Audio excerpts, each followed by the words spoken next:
Jambo na habari za asubuhi, mpendwa msikilizaji na mtazamaji wa Kivu News Info popote pale ulipo, tunakukaribisha tena kuungana nasi katika matangazo yetu ya asubuhi ya leo kwa tarehe 13 za mwezi wa 5 mwaka 2026.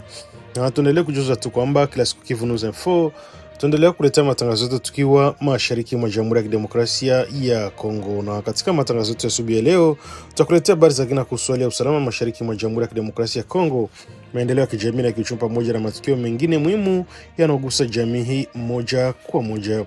Basi endelea kuwa nasi kwa habari hizi zilizo sahihi, za haraka na zenye kuaminika kutoka mashariki mwa Jamhuri ya Kidemokrasia ya Kongo. Na basi kama hii ndio kwa mara kwanza unakutana nasi kupitia mtandao wa YouTube, basi kabla chochote ningekuomba kufanya kitu kimoja, kuhakikisha umesubscribe, like, comment na kushare, na kwa wengine wanasema kujabone kwa email, vile vile na kupartager kuendelea kusambaza habari kwa walio wengi zaidi.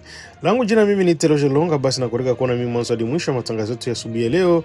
Iko na tarehe 13 za mwezi wa 5 mwaka 2026. Nani Kivu News Info, sauti ya wananchi.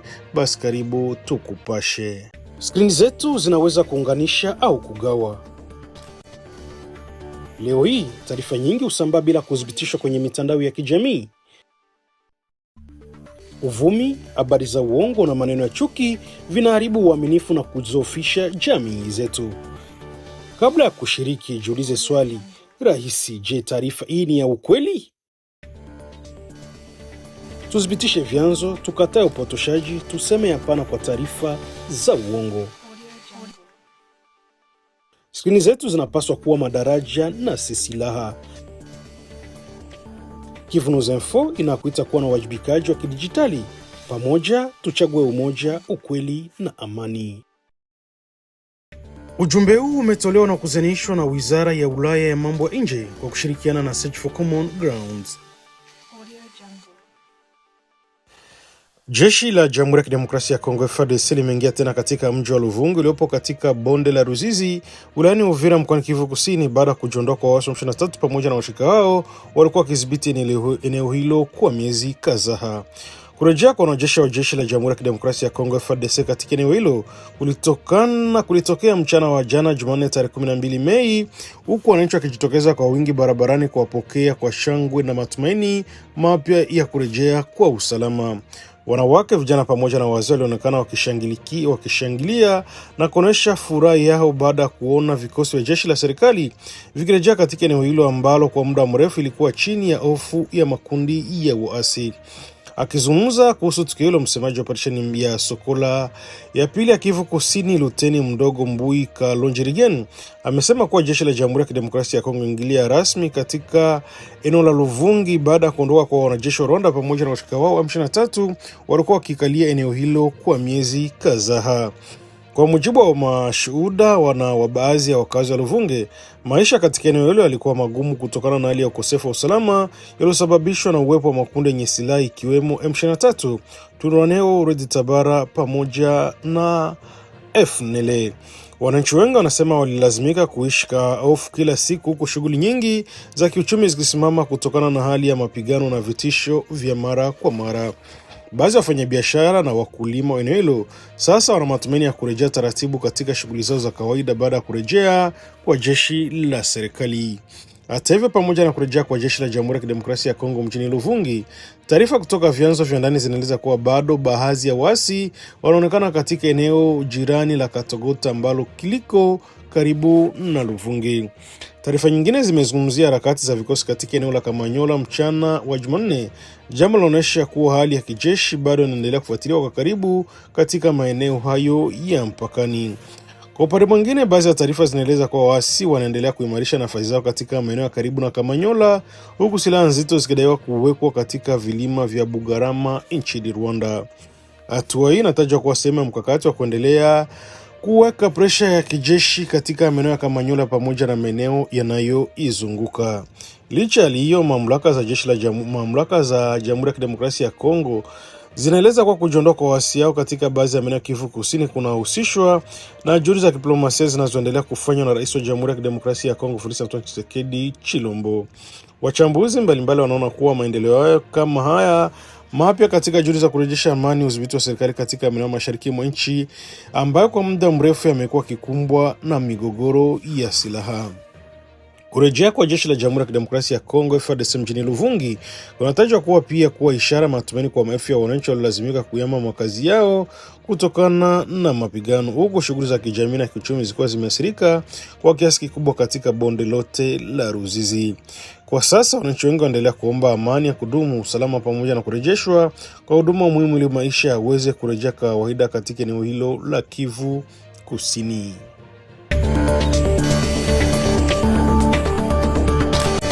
Siku moja baada ya kurejea kwa jeshi la Jamhuri ya Kidemokrasia ya Kongo FARDC pamoja na washirika wao ndani ya mji wa Sange katika bonde la Ruzizi wilayani Uvira, wito wa kuimarisha mshikamano, amani na kuishi pamoja kwa jamii mbalimbali unaendelea kutolewa na viongozi pamoja na wananchi. Katika ziara yake mjini Sange, anayetambulishwa kwa jina la General Delphin Ngoma Nzito wa kikosi maalum cha wazalendo walitaka wananchi wa maeneo hayo kuweka pembeni tofauti zao na kuungana kwa ajili ya kulinda usalama wa taifa na kupinga makundi ya waasi vinavyoendelea kuhatarisha usalama wa wananchi mashariki mwa nchi. Akizungumza mbele ya wakazi wa Sange waliokusanyika kwa wingi, Ngoma Nzito alisema kuwa ni muhimu kwa kila jamii kushirikiana kwa moyo ili kujenga taifa lenye umoja na kuondokana na vitisho vya adui. Kwa mujibu wake, ushindi dhidi ya vurugu na vita haviwezi kupatikana bila mshikamano wa wananchi, vijana pamoja na vikosi vya ulinzi vinavyolinda mipaka ya nchi. Wakati huo, rais wa baraza la vijana mkoani Kivu Kusini, Ndakumba Pascal, na alisitiza umuhimu wa mazungumzo ya kijamii, elimu ya uraia pamoja na uhuru wa wananchi kutoa maoni yao bila hofu ili kuepusha migawanyiko ndani ya jamii katika kipindi hiki cha changamoto za kiusalama. Ndakumba Pascal amesema kwa vijana wa Kivu Kusini hawawezi kubaki kimya mbele ya hali inayoendelea katika mkoa huo. Ameeleza kuwa tayari vijana wameanza kuweka mikakati mbalimbali ya kuhamasisha jamii na umuhimu wa amani, maelewano na kutafuta suluhisho kupitia majadiliano. Ameongeza kuwa lengo lao ni kuhakikisha kuwa kila mwananchi anajisikia huru kutoa mawazo yake kuhusu namna ya kurejesha amani ya kudumu katika jimbo lote la Kivu Kusini. Kauli hizi zinakuja katika kipindi ambako hali ya matumaini imeanza kurejea kwa baadhi ya maeneo yote ya bonde la Ruzizi kufuatia taarifa za kujiondoa taratibu kwa waasi wa M23 pamoja na washirika wao kutoka maeneo kadhaa ya wilaya ya Uvira. Wananchi wengi wanaamini kuwa kurejea kwa jeshi la Jamhuri ya Kidemokrasia ya Kongo katika maeneo hayo kunaweza kusaidia kurejesha mamlaka ya serikali, kuimarisha usalama pamoja na kurudisha shughuli za kawaida za kijamii na kiuchumi ambazo zilikuwa zimeathiriwa na hali ya mapigano. Hata hivyo, viongozi wa jamii pamoja na vijana wanaendelea kutoa wito kwa wananchi kuendelea kudumisha umoja, kuepuka chuki za kikabila na kushirikiana kwa ajili ya kulinda amani ambayo inaendelea kutafutwa katika eneo hilo la mashariki mwa Jamhuri ya Kidemokrasia ya Kongo. Tunapenda kuambia warahia wote kwa ujumla, hatuchagui rahia, ni Munyamulenge, ni Mufuleru, ni Muvira, ni Munyindu, ni Mubembe.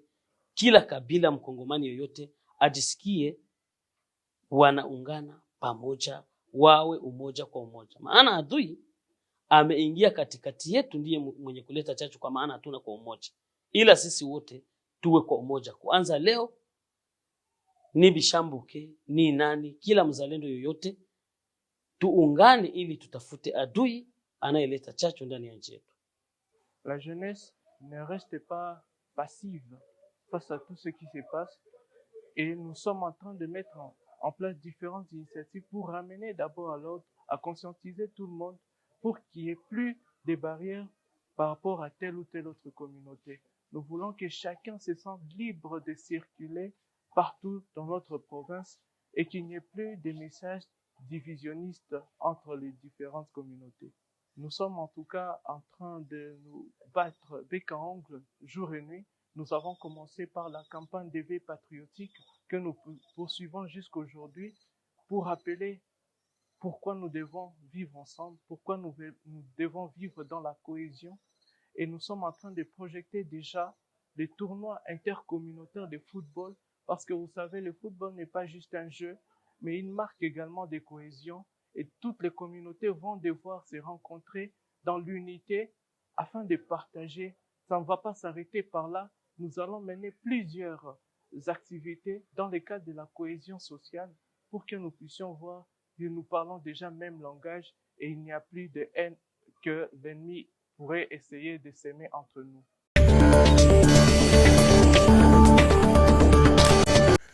Hali ya wasiwasi na hofu inaendelea kuongezeka katika eneo la Lomera iliyopo katika gurumenti ya Lui mkoani Kivu Kusini baada ya kuibuka kwa taarifa nzito zinazozungumzia madai ya watu kutoweka pamoja na mauaji ya raia yanadaiwa kufanywa na waasi wa M23 ndani ya eneo la Mgodi ambalo kwa sasa halifikiki kwa urahisi kwa wananchi wa kawaida.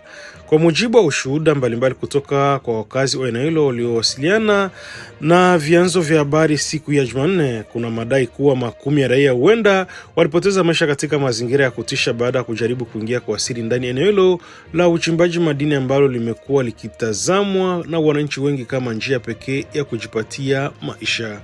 Vyanzo hivyo vinaeleza kuwa baadhi ya wananchi wamekuwa wakielekea kwa asili katika maeneo ya Mgodi licha ya marufuku iliyowekwa na waasi wanaodhibiti eneo hilo. Inadai kuwa baadhi ya walipogunduliwa walikabidhiwa vikali, huku wengine wakitajwa kukizwa kuzikwa ndani ya mashimo ya mgodi ya uchimbaji ya kienyeji. Mmoja wa ndugu waliowasirika aliibuka akizungumza kwa masharti ya kutokutajwa jina lake kutokana na sababu za kiusalama. Amesema kwa takriban watu 40 wanaweza kwa wamepoteza maisha katika siku za hivi karibuni. Chanzo hicho kinaongeza kwa familia nyingi kwa sasa hazijui walipo ndugu zao na zinaendelea kufanya juhudi za kuwatafuta katika maeneo yanayozunguka mgodi hiyo. Miongoni mwa waliotajwa katika tukio hilo ni mwanaume mmoja mwenye umri wa takriban miaka 30 alijulikana kwa jina la Pascal. Kwa mujibu wa ndugu zake, mwili wake ulitambuliwa miongoni mwa waliouawa, lakini familia idai kuwa kuruhusiwa kuchukua mwili huo kwa ajili ya mazishi. Taarifa nyingine kutoka kwa wazee wa eneo hilo pia zinazungumzia matukio yanayofanana yaliyotokea siku zilizopita. Jambo linaongeza hofu kubwa ya idadi ya waathirika inaweza kuwa kubwa zaidi kuliko inayotajwa kwa sasa. Hadi sasa kuna tamko rasmi lililotolewa na waasi wa M23 kuhusu madai hayo, huku mazingira ya kiusalama katika eneo hilo yakiendelea kuwa magumu na kuzua upatikanaji wa taarifa uhuru na za kuthibitishwa kwa urahisi. Wakati huo, mashirika mbalimbali ya kutetea haki za binadamu yanaendelea kueleza wasiwasi wao kuhusu hali ya usalama wa raia katika maeneo chini ya udhibiti wa makundi ya waasi mashariki mwa Jamhuri ya Kidemokrasia ya Kongo. Mashirika hayo yanaona kuwa ukosefu wa ulinzi kwa wananchi pamoja na vita vinavyoendelea vinaweza kuongeza hatari ya ukiukwaji wa haki za binadamu dhidi ya raia wasiokuwa na hatia. Wananchi wa Lomera na maeneo jirani wanaendelea kuomba mamlaka pamoja na jumuiya ya kimataifa kufuatilia kwa karibu hali hiyo ili ukweli ujulikane na hatua zichukuliwe kwa ajili ya kulinda maisha ya raia.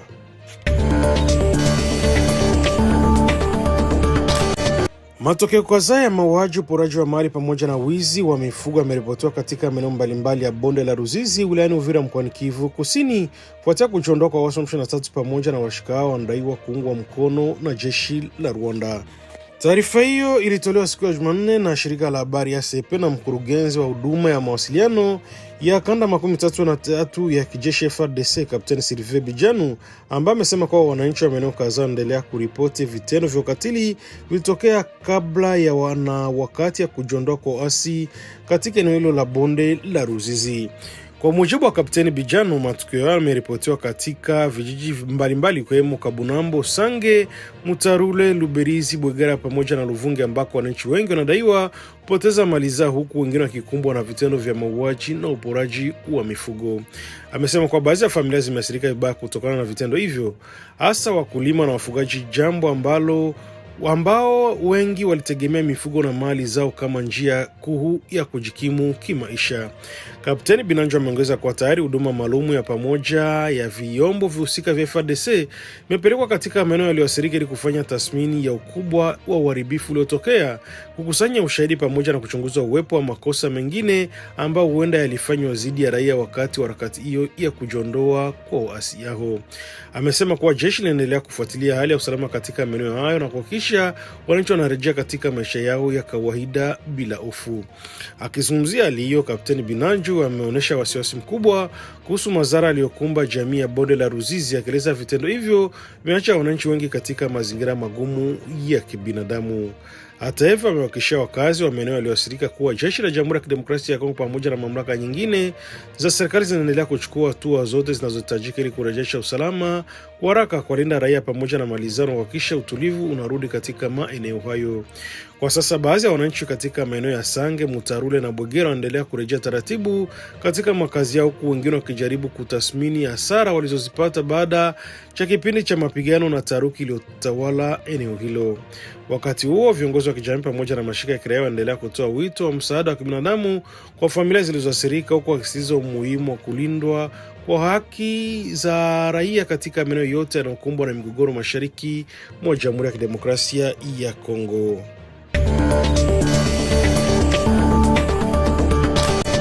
Hali ya usalama endelea kuongezeka katika mji wa Kindu, makao makuu ya jimbo la Maniema, baada ya wakazi wa maeneo mbalimbali kuripoti kusikika mara kwa mara kwa milio ya risasi wakati wa usiku, jambo ambalo limeanza kuzua hofu kwa miongoni mwa wananchi. Kwa mujibu wa taarifa kutoka kwa baadhi ya wakazi pamoja na mashirika ya kiraia, milio hiyo ya silaha imekuwa ikisikika kwa siku kadhaa katika vitongoji tofauti vya mji huo, huku wananchi wakieleza kuwa hali ya usalama imeendelea kuzorota hasa nyakati za usiku. Akizungumza kuhusu hali hiyo, mtaratibu wa shirika la Dynamique Debout pour le Développement Deda amesema kuwa wakazi wengi wa Kindu wanaishi katika mazingira ya hofu kutokana na kusikika kwa mara kwa milio ya risasi ya bunduki katika baadhi ya mitaa ya mji huo. Ameeleza kuwa maeneo yanayotajwa kuathirika zaidi ni pamoja na Tokolote, Tokedi ya kwanza na ya pili, Luama pamoja na maeneo mengine ya pembezoni mwa mji wa Kindu. Kwa mujibu wake, matukio yamechangia kuongezeka kwa vitendo vya vitisho, wizi wa usiku pamoja na kuvurugika kwa utulivu wa wananchi katika baadhi ya mitaa ya mji huo. Nestor amesema kuwa hali hiyo imeanza kuathiri maisha ya kawaida kwa wakazi wengi, ambako baadhi yao wanaogopa kutoka nje wakati wa usiku kutokana na hofu ya kushambuliwa, kukumbwa na vitendo vya uhalifu. Kutokana na hali hiyo, shirika la DDA limezitaka mamlaka za polisi pamoja na jeshi la Jamhuri ya Kidemokrasia ya Kongo kuongeza juhudi za kuhakikisha usalama unaimarishwa katika maeneo yaliyoathirika. Shirika hilo linapendekeza kuongezwa kwa doria za pamoja kati ya polisi ya taifa na Kongo pamoja na FARDC katika maeneo mbalimbali ya Kindu ili kurejesha utulivu na kuzuia matukio mengine ya kihalifu. Kwa mujibu wa DDA, uwepo mkubwa wa vikosi vya usalama katika maeneo hayo unaweza kusaidia kupunguza hali ya taharuki ambayo imekuwa ikikumbwa wananchi kwa siku za hivi karibuni. Wakati huo, Nestor Musumburo Kale ametoa wito kwa wananchi kushirikiana na kwa karibu na vyombo vya usalama kwa kutoa taarifa kuhusu watu wanaoshukiwa kumiliki silaha kinyume cha sheria au wanaohusika na matumizi holela ya bunduki.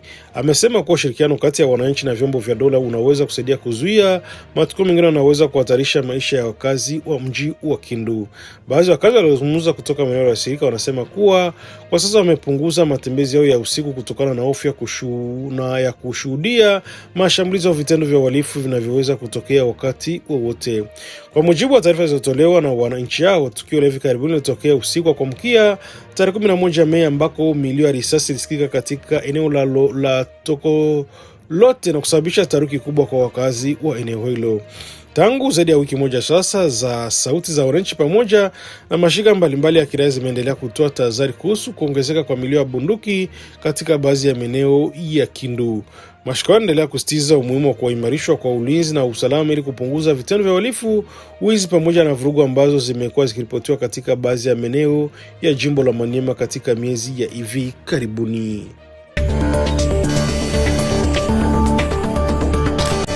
Shirika la lisilo la serikali Asbel Front Union pour la RDC limetangaza siku ya Jumatano tarehe 11 Mei mjini Bruxelles, Ubelgiji, kufungua mashtaka mawili rasmi pamoja na kujitokeza kama upande wa madai mbele ya mahakama nchi hiyo, ikiwalenga baadhi ya watu wanaoishi katika diaspora ya Kongo.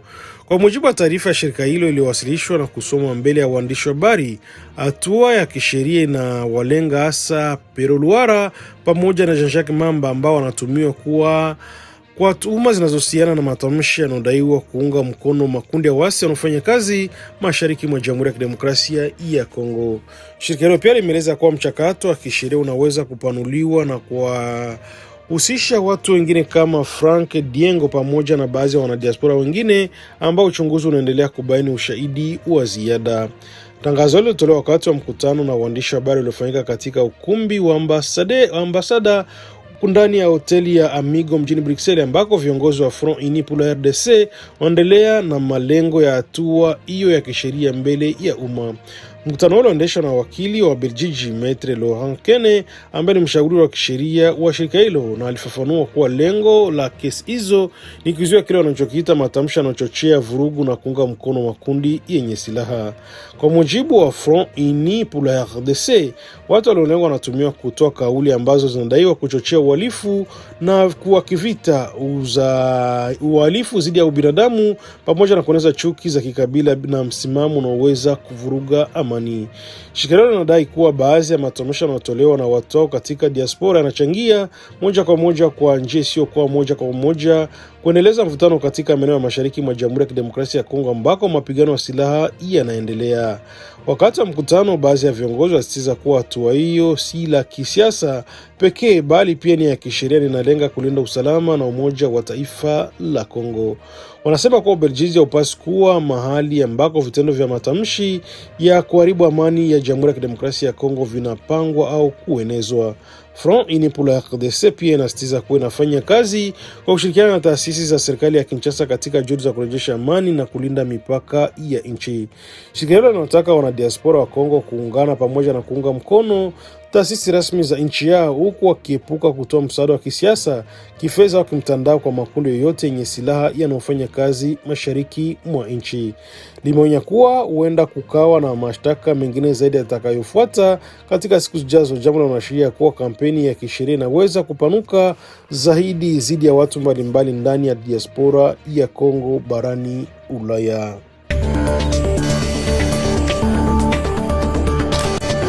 Na kufikia hapo ndipo tunahitimisha matangazo yetu ya asubuhi ya leo kwa tarehe 13 za mwezi wa 5 mwaka 2026. Na ambapo kusikiliza ni Kivu News FM, bakala siku tuendelea kuletea matangazo yetu tukiwa mashariki mwa Jamhuri ya Kidemokrasia ya Kongo.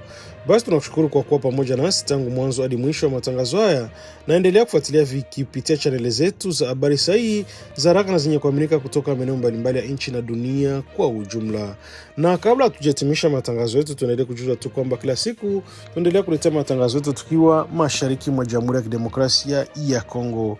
Na basi kama ndio ulikuwa mara kwanza unakutana nasi kupitia mtandao wa YouTube, basi kabla hujaondoka ningekomba kufanya kitu kimoja, kuhakikisha umesubscribe, kulike, comment na kushare, na kwa lugha nyingine nasema kujabone kwa vile vile na kupartager, kuendelea kusambaza habari kwa walio wengi zaidi. Na basi kama tayari utakuwa umeshafanya hivyo, acha tuendelee kusema asante sana kuchagua Kivu News Info kama kituo chako chema cha matangazo. Ni na mazungumzo kila siku kisha tunakuletea habari sahihi zenye kuaminika tena kwa muda mwafaka. Hivyo basi naendelea kutuandikia na ukatujuza unatusikiliza kwa sehemu gani, na uende ukatuambia maoni yako aiza mapendekezo yako. Langu jina mimi ni Teloje Lulonga, na hivyo sina la ziada tu, ila acha niendelee kutoa shukrani zangu za dhati kwamba ulikuwa na sisi mwanzo hadi mwisho wa matangazo yetu ya asubuhi ya leo kwa tarehe 13 za mwezi wa 5 mwaka 2026. Basi nikutakie asubuhi njema na mchana mwema wenye amani tele na mafanikio, na ni kwa tena tuendelee kutana katika matangazo yetu mengine ya baadaye kwa mapenzi ya Mwenyezi Mungu. Bye bye na chao, baki salama na asubuhi njema. Skrini zetu zinaweza kuunganisha au kugawa. Leo hii taarifa nyingi husambaa bila kuthibitishwa kwenye mitandao ya kijamii. Uvumi, habari za uongo na maneno ya chuki vinaharibu uaminifu na kudhoofisha jamii zetu. Kabla ya kushiriki, jiulize swali rahisi: je, taarifa hii ni ya ukweli? Tuthibitishe vyanzo, tukatae upotoshaji, tuseme hapana kwa taarifa za uongo. Skrini zetu zinapaswa kuwa madaraja na si silaha. Kivu News Info inakuita kuwa na uwajibikaji wa kidijitali. Pamoja tuchague umoja, ukweli na amani. Ujumbe huu umetolewa na kuzanishwa na Wizara ya Ulaya ya Mambo ya Nje kwa kushirikiana na Search for Common Ground.